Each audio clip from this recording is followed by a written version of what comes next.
Everyone यो भिडियोमा चाहिँ म अर्बन हेल्थ पोलिसी 2014 को बारेमा भन्छु। अर्बन हेल्थ पोलिसी 2014 चाहिँ 1991 को ड्रब्याकबाट फर्मुलेट भएको हो, किनभने 1991 को नेसनल हेल्थ पोलिसीमा चाहिँ रुरल पुअरको लागि मात्रै बढी फोकस थियो हैन। Upgrade the health services being provided to rural population by extending basic primary health services भनेर स्पेसिफिकली त्यही थियो भने अब अर्बन हेल्थमा अर्बन एरियामा पनि त अर्बन पुअर्सहरू हुन्छन्, उनीहरूको हेल्थ निड एड्रेस भएन भनेर चाहिँ अर्बन हेल्थ पोलिसी 2014 स्ट्याब्लिस भएको हो।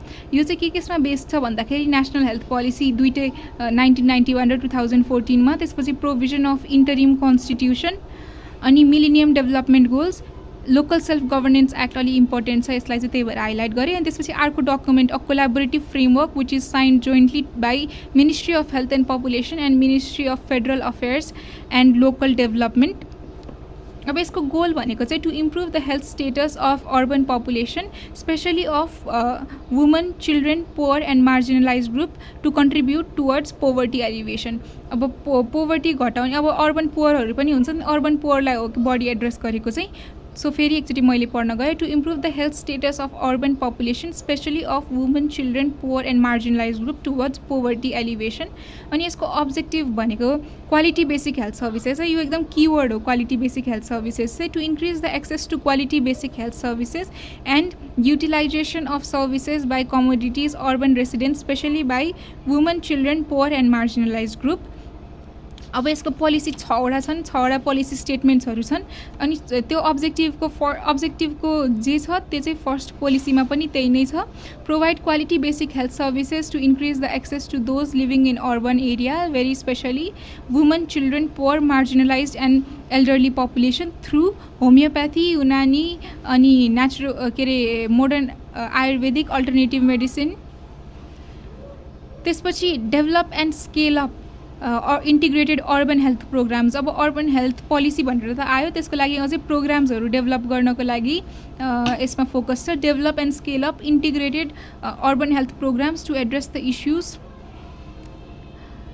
adversely affecting the health of women, children, poor and marginalized group and the communities। त्यसपछि अब यो चाहिँ इन्टिग्रेटेड वेमा गर्ने भनेर भनिएको छ, तर अब एनजिओ आइएनजिओहरूले छुट्टा छुट्टै अब एक्टिभिटिजहरू गर्न सक्ने होला नि, त्यही भएर उनीहरूको roles clarified roles and responsibility of the organisations involve in urban health programme to ensure uniformity in the basic health services and quality assurance of curative services। so roles and responsibilities हरू चाहिँ clarify गर्ने of organisations. त्यसपछि capacity build up गर्न पर्यो, capacity build गर्ने, त्यसपछि community participation गर्ने, promote capacity building, community participation, empowerment of concerned institution for efficient management, fair distribution, proper utilisation of basic health services in urban areas. अब यस्तो proper utilisation of basic health services अथवा quality basic health services भएको छ कि छैन भनेर चाहिँ हामीले के गर्न पर्यो, मोनिटरिङ, इभ्यालुएसन, रेगुलेसन गर्न पर्यो। Establish an effective mechanism for monitoring and evaluation, regulation, studies, research concerning the services of urban health programme. र मोनिटरिङ एन्ड इभ्यालुएसन भइसकेपछि चाहिँ अब हामीले अझै रिसोर्स मोबिलाइज गर्न चाहिँ सक्छ। लाइक हियर इज अब ओभर कन्जम्सन भएको पनि त हुनसक्छ नि। Management and mobilisation of resources required for implementation of urban health policy. यसको रिभ्यू चाहिँ के छ भन्दाखेरि the policy was approved when the interim constitution was in place, new constitution was being drafted. The basis for health policy is 2014's national health policy, तर 1991 पनि हो है। Each policy statement is followed by strategies. It specifically focuses on health service provision in urban areas. In the present context of having 293 urban municipalities, considering the alignment of function to local government. So अहिले चाहिँ 293 वटा urban municipalities. Such policy can be develop by the local government अहिलेको कन्टेक्स्टमा। It brings the issues of quality basic health services but the components and quality are not defined. अब quality basic health सर्भिसेसमा के services हो भनेर component पनि defined छैन, quality पनि डिफाइन्ड छैन है। The policy focuses on the more on the governance statements are directed to the federal function. However the policy statements are more relevant to local level in the changed context. अब यो चाहिँ अहिलेको कन्टेक्स्टमा आएर local लेभलसँग बढी relevant हुन गयो. The draft of the revision in the policy was prepare to be submitted to the cabinet. However this has not been approved. यो policy अहिलेसम्म अप्रुभ भएको छैन.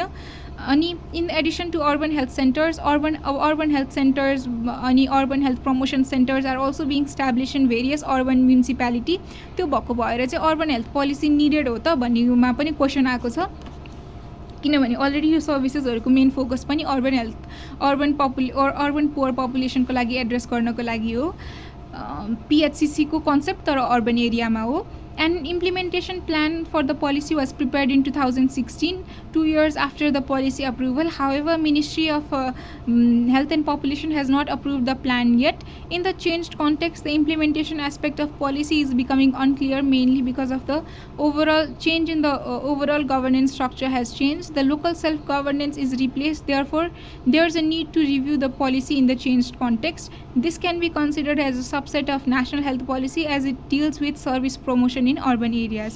So यसमा बेसिकली सम्झिन पर्ने कुरा भनेको यो लोकल सेल्फ गभर्नेन्स कोलाबोरेटिभ फ्रेमवर्कमा आधारित छ, जुन चाहिँ which was sign by ministry of health र ministry of federal affairs local development. त्यसपछि गोल चाहिँ improve the health status of urban population अनि उनीहरूको population and contribute towards poverty alleviation. त्यसपछि क्वालिटी बेसिक हेल्थ सर्भिसेस कोलाई access र utilisation कसको बढाउने भन्दा woman, children, poor and marginalise group.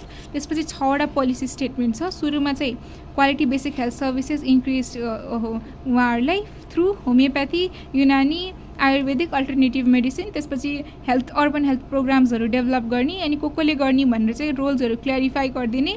त्यसपछि क्यापासिटी इन्हान्स गर्ने, community participation, fair distribution, proper utilisation of resources, proper utilisation of basic health services in urban area छ कि छैन भनेर हेर्नको लागि चाहिँ हामीले के गर्न पऱ्यो, मोनिटरिङ एन्ड इभ्यालुएसन गर्न पऱ्यो, रेगुलेसन स्टडिज रिसर्च गर्न पऱ्यो concerning the services of urban health. त्यसपछि management and mobilisation of resources required for the implementation of urban health policy.